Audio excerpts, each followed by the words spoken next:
नमस्कार दोस्तों। आपने ये वाला झंडा कहीं ना कहीं पे देखा ही। इस झंडे को इस्तेमाल किया जाता है LGBTQ के रिप्रेजेंटेशन को और इसे कहते हैं प्राइड परेड का झंडा। और अब हमारे यहाँ यह प्राइड परेड यानी LGBTQ का मुद्दा भी एक नया प्रोपेगेंडा बन गया है भारत के संदर्भ में।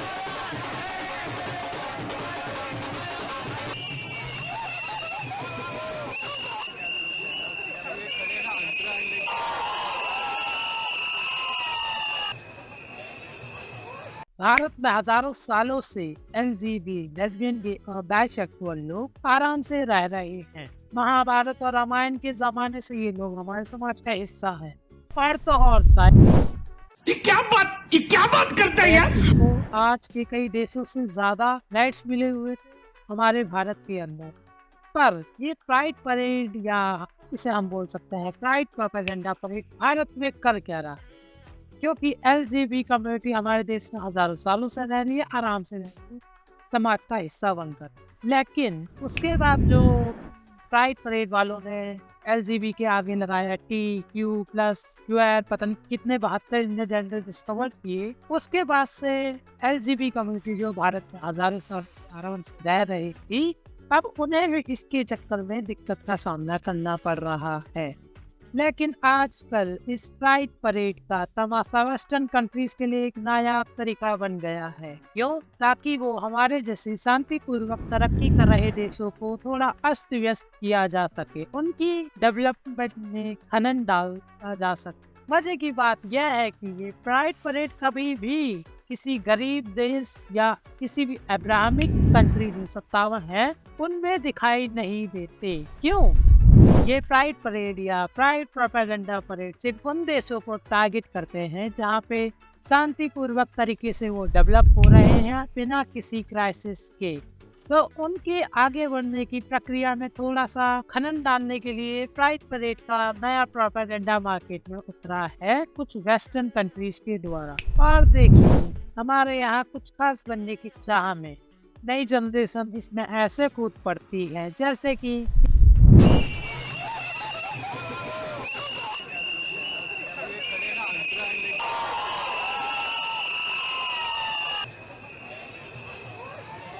The turnout is unprecedented. We never had such a huge turnout. Okay, so basically it's just the September 6th verdict of the Supreme Court that has caused so many people to turn up in such huge numbers.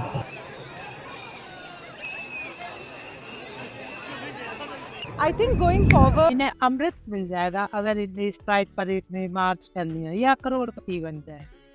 अरे इन्हें खुद नहीं समझ आता है ये कर क्या रहे हैं, बस किसी भी तरीके से स्पेशल दिखना है समाज के अंदर। तो वेस्टर्न कंट्रीज NGOs के द्वारा खुलकर फंडिंग देती है ऐसी प्राइड परेड को ऑर्गेनाइज करने के लिए हमारे देश के अंदर, कि ये प्राइड परेड का जो नया प्रोपेगेंडा मार्केट में आया है हमारी गली मोहल्लों तक भी पहुंच जाए और हमारी आगे वाली जनरेशन और भी तरीके से खुद बना सके जो पहले से। वैसे ये अलग दिखने का तो आज का नहीं, पहले लोग अलग अलग ट्राइब्स में बंटते थे ताकि वो स्पेशल दिख सके, फिर उनने अलग अलग रिलीजन्स बनाए जिससे वो स्पेशल दिख सके। और अब जो नई नई चीजें ट्रेंड्स में आती है जैसे ये प्राइड परेड, वीगनिज्म, पूरी, और जो लोग पूरी को नहीं जानते इसका मतलब है कि आदमी को कुत्ता बनना। जी हाँ, कुत्तों की तरह व्यवहार करना है, कुत्तों की तरह पूंछ चाहिए, नाखून रखेंगे, दांत वैसे करेंगे और बहुत कुछ जो पता नहीं और क्या आगे आएगा उस सब से ये स्पेशल दिखना चाहते हैं। अब रिलीजन तो बना नहीं सकते, कबीलों का दौर जा चुका है, तो अब यही चीजें हैं प्राइड परेड। पर भारत में तो LGB हमेशा से एक नॉर्मल बात रही है, लेकिन अब इस प्राइड परेड की प्रोपेगेंडा से यहाँ के असल LGB कम्युनिटी के लिए मुश्किल बढ़ती जा रही है, क्योंकि अब इसमें ट्रांस, क्वेयर जैसे जाने कितनी अन्य विचित्र नाम जुड़ते जा रहे हैं। और अब सोचिए, समस्या इससे नहीं कि आप किस जेंडर को मानना चाहते हो, समस्या इससे है कि एक दिन किसी को लगता है कि वो एक महिला है तो वो ऑपरेशन करवा के एक ट्रांसजेंडर बन जाता है, पर अगले दिन उस व्यक्ति को लगता है कि वो एक आदमी है। तो अब जो ट्रांसजेंडर का ऑपरेशन उसने करवाया था एक स्त्री बनने के लिए, अब वो रिवर्स नहीं हो सकता। अब जो ऑपरेशन हो चुका है उसे बदला नहीं जा सकता। अब उस व्यक्ति को एक स्त्री बन के ही रहना पड़ेगा आजीवन। इसी कंफ्यूजन में फंसे लोग, खासकर जो ट्रांसजेंडर की सर्जरी करवाते हैं, उनका डिप्रेशन और सुसाइड रेट दुनिया भर में सबसे ज्यादा होता है। अगर इस रिपोर्ट को भी ना माने तो भी ट्रांसजेंडर और जितने भी LGBT के बाद जितने भी जेंडर्स लगे हुए हैं, उनकी डिप्रेशन और सुसाइड रेट दुनिया में सबसे ज्यादा है। वैसे ही और एक और बात, अगर आप कभी भी किसी प्राइड परेड या किसी भी ऐसे समारोह में गए हैं तो वो लोग आपको एक चीज के लिए जरूर फोर्स करेंगे कि आप एक महिला नहीं हैं, आप एक आदमी हैं। आप एक आदमी की तरह फील करते हैं तो आप ऑपरेशन कराइए, हम आपको पैसे देंगे। जी हाँ, ये प्राइड परेड वाले या के पीछे जो बड़े बड़े संगठन NGOs होते हैं, वो आपको टेक्निकली फोर्स करते हैं कि आपको ट्रांसजेंडर या कोई और जेंडर वाला ऑपरेशन कराना ही होगा ताकि आप प्राइड परेड के मेंबर बन सके। और एक और मजेदार पहलू देखिए, कुछ लोग इस प्राइड परेड का गलत इस्तेमाल करते हैं। कुछ आदमी खुद को महिला बताकर महिलाओं के वॉशरूम में घुसने की कोशिश करते हैं। कहते हैं कि we identify as women so we can use women for fraud। तो वो इसका फायदा उठाते हैं अपनी बस पूरी करने के लिए। और तो और छोटे Okay, for the listening audience, it's several men totally naked on bikes, waving. Oh, they wear helmets though. They cover that head. Waving. And this would be kind of funny if you didn't see many children in the other shots of the parade, Glenn. So what the hell is happening with Pride?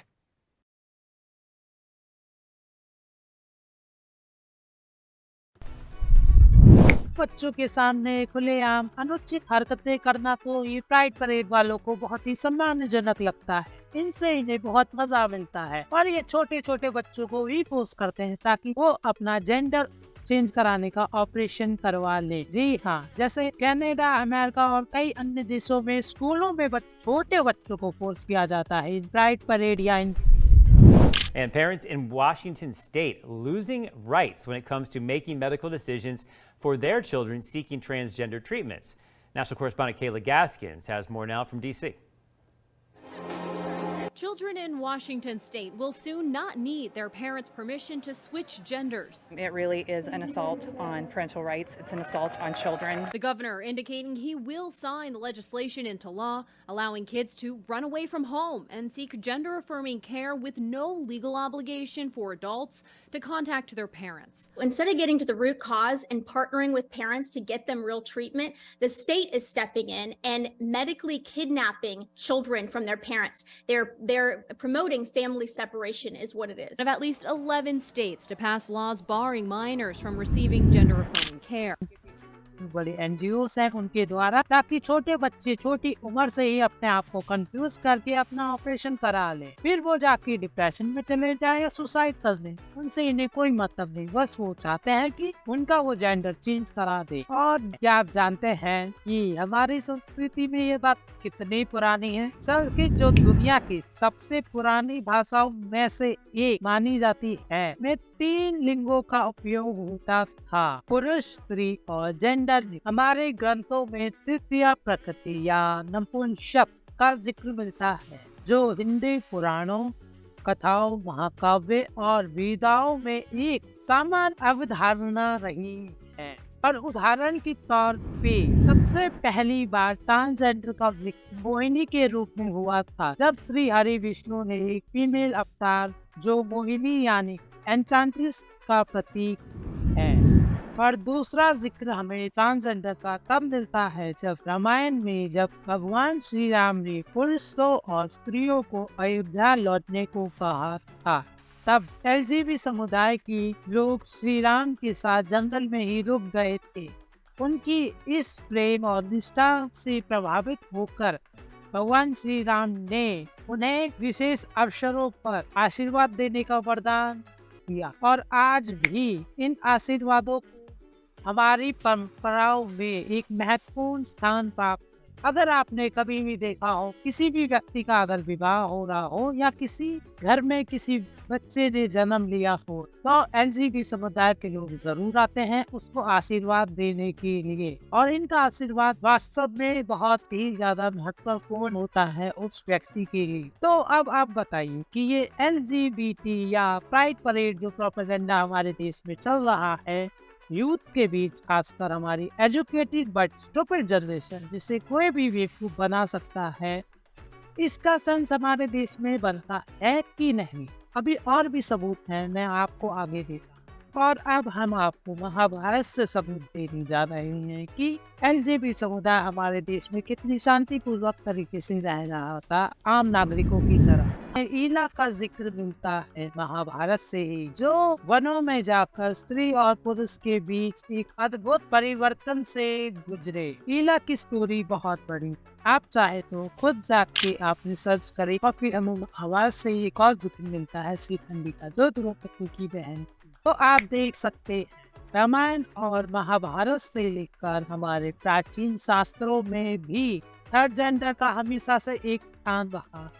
और हमारे देश में जो महाकुंभ लगता है उसमें कई अखाड़ों में से एक एलजीबी समुदाय का अखाड़ा भी है, जिनकी अध्यक्ष ये हैं आचार्य महामंडलेश्वर लक्ष्मी नारायण त्रिपाठी, किन्नर अखाड़े की अध्यक्ष हैं, जो महाकुंभ होता है उसमें आती है इसका प्रतिनिधित्व करने के लिए। और ये प्राइड परेड वाले कभी भी दो अब्राहमिक रिलीजन की हेड से नहीं पूछते कि के अंदर क्यों नहीं ऐसी विशेष उपाधि दी गई है किसी एलजीबी समुदाय के व्यक्ति को, क्योंकि वो तो अब्राहमिक वाले हेड लेस कर देंगे अगर इन प्राइड वालों ने गलती से कुछ। बट ये प्राइड वाले से एक ही को टारगेट करते हैं जहाँ पे हजारों सालों से एलजीबी समुदाय के लोग रह रहे हैं और उन्हें विशेष उपाधियाँ भी प्राप्त है। तो अब आप बताएं कि ये प्राइड परेड, या जिसे मैं बोल सकता हूँ प्राइड प्रोपेगेंडा परेड, भारत के संदर्भ में एक प्रोपेगेंडा से ज़्यादा कुछ नहीं। तो आज के लिए इतना है। ये वीडियो किसी भी तरीके की हेट पहुँचाने के लिए नहीं है किसी भी विशेष समुदाय या वर्ग को, लेकिन ये प्राइड परेड भारत के लिए एक प्रोपेगेंडा से ज़्यादा कुछ नहीं है और ये आगे भी एक प्रोपेगेंडा ही रहेगा।